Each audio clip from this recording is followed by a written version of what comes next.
Hey y'all, we back. We're about to get online with Eva. Mm-hmm. Let's see, let's request her. Okay. I think we got it this time, guys. We got it this time. Yep. Yup. Let's see. Ooh. Hey! Hi! Hi, ladies. How are you?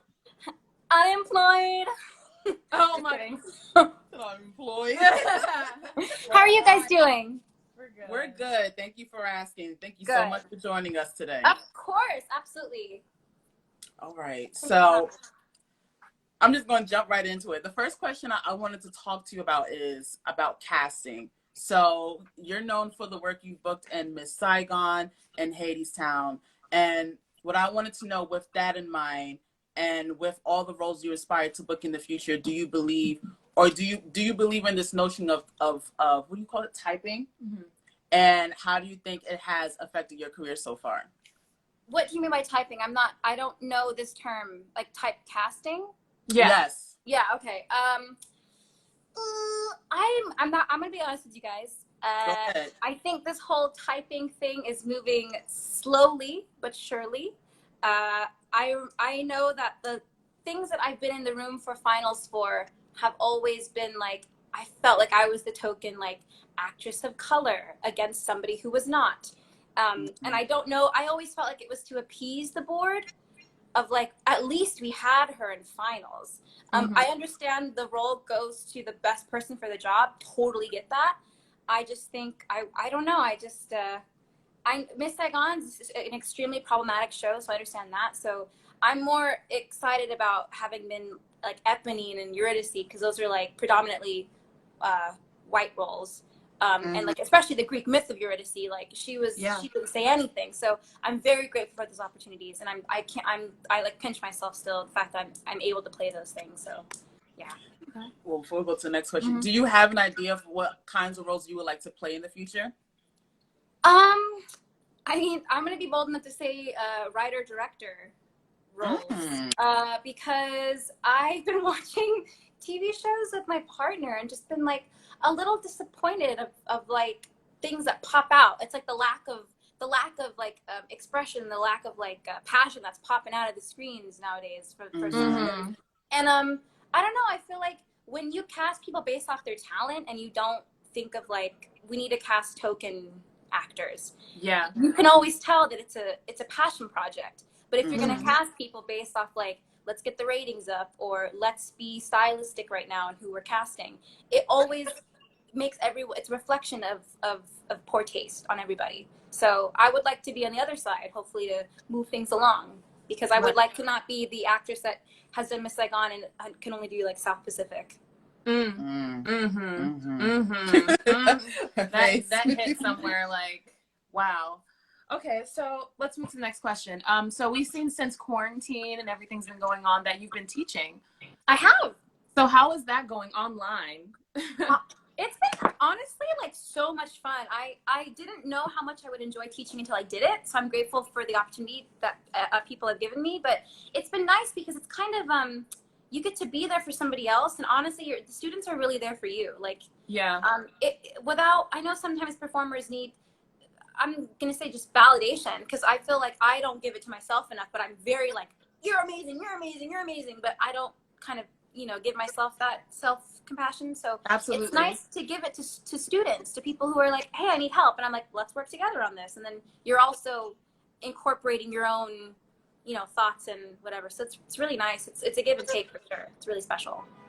Okay, I know that this is online classes, so this question might be a bit different from teaching in person, but do you think there is a difference between teaching non-students of color and then students of color? And I asked that question because I didn't go to school for musical theater. I went to school for music business, but Alexia did.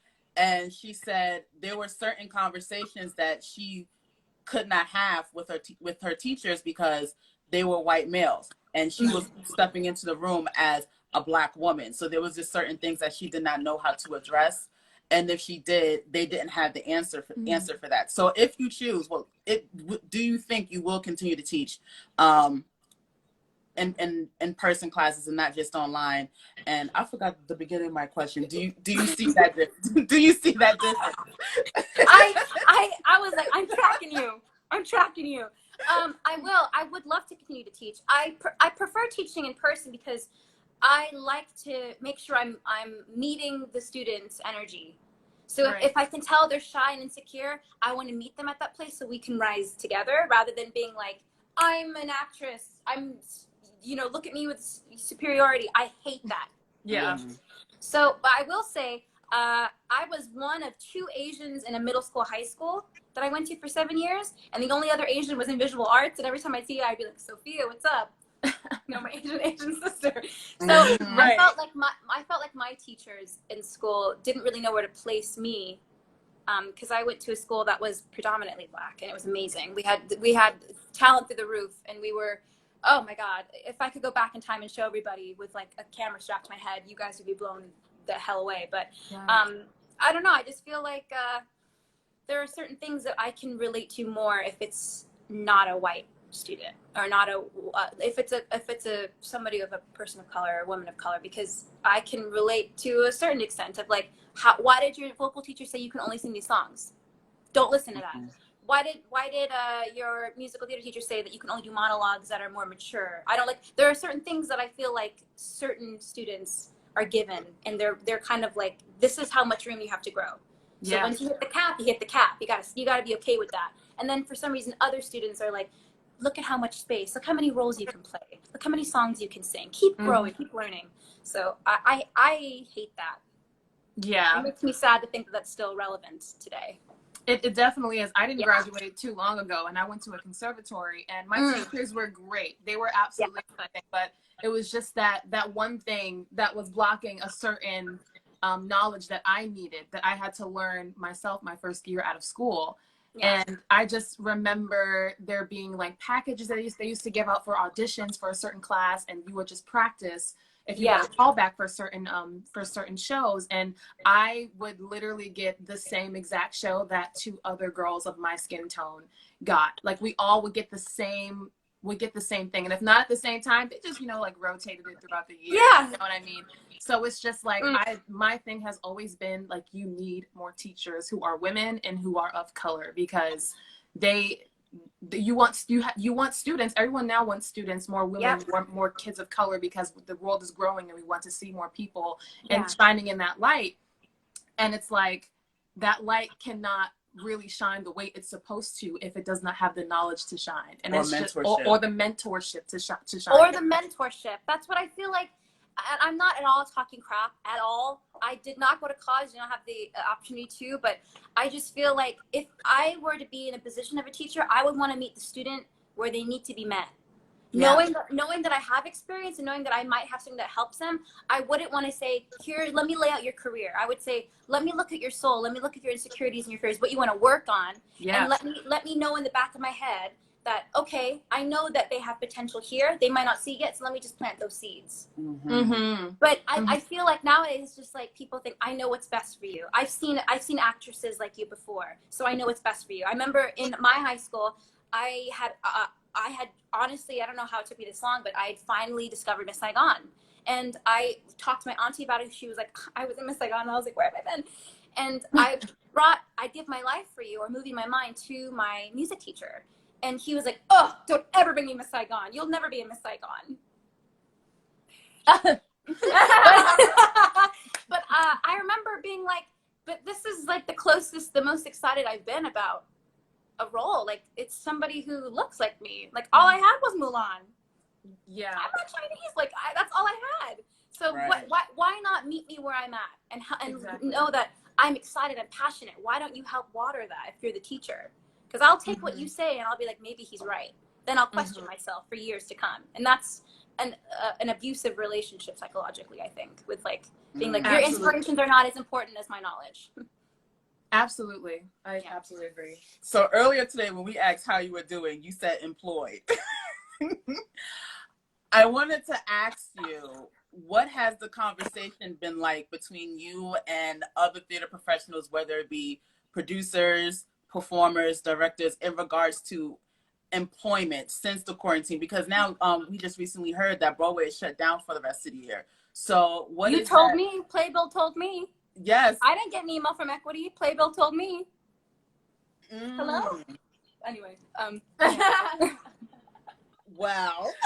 well, What is I know, because now teaching, along with you know, meeting students halfway and becoming a guiding light from is also another stream of income from you as a performer, which Yeah. we 100% support. What do you think performers will do between now and the rest of the year, or even afterwards, to help bring income into their house, because now they can't perform on Broadway anymore? yeah, I'm not gonna lie. I was on this maybe a month after we got into quarantine, like around mid-April. I was like, all right, time to get some cheddar into this household, because I would not be living in the apartment I'm living in if I was not getting paid the income I was getting paid Right. on my Broadway salary. So I was like, I gotta make ends meet. So I would start teaching, automatically doing master classes, and now I'm trying to, like, you know, start a podcast up. But it's like, you know, you still have to make investments from home, which hurts the bank, but at least it's feeding something. You know, I can't be on stage singing and making people cry. I do that for free enough by myself. So I can at least do something that, you know, kind of stirs a creative pot and gets some income in and reaches out to some people. So I think we'll be trying to do online concerts. Honestly, I haven't been a part of one of those yet. I did a 2-person reading for a play, and we performed in front of like 15 people on Zoom. It was like black screens, and that was interesting. That was fun. But like little things like that, podcasts, and like people having you record something from your house, and there's a lots of interesting things that I think a lot of actors might have been like, I never thought about doing this, but maybe now's the time to try. Yeah. Right. Yeah. It's definitely like stepping into like a new, like the same book, but like a new chapter in the industry. Yeah. I'm like, okay, so this is now the musical theater industry for us. Everything is going to be digital for like the next year, which is like crazy to even think about, because theater is live. But Phil, as I said, I studied music business in college. I think since the early 2000s, the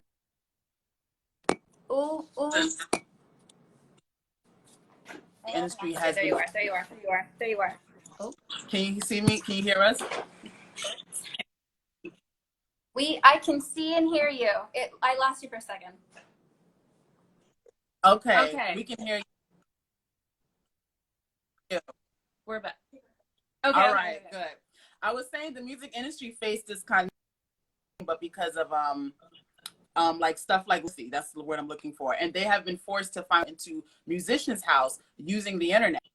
So I feel that the theater is they were doing live performance. Yeah. Yep. So now that that's being in jeopardy, the theater community has to think of, okay, how can we use the virtual world for us to put food on the table? Yeah. So do you think AEA and theater houses and directors or producers, not directors, I'm gonna say AEA and theater houses and other unions have a responsibility to building that new system for theater performers?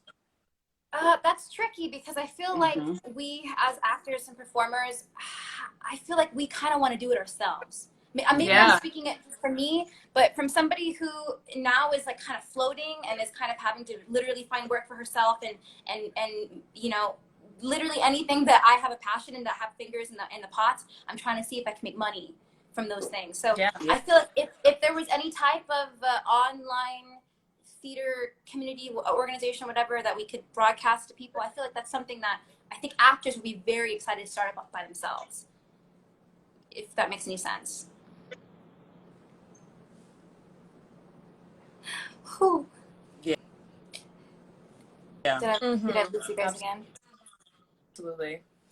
Well, those are the questions I had. I know. I know. Yes. It's just like it's so much to even like think about, and now saying it out loud as well. Thank you, ladies, so much. You guys are beautiful. But thank you so much for joining us. Thank you so we had much. a great time talking with you. Alrighty. Have a good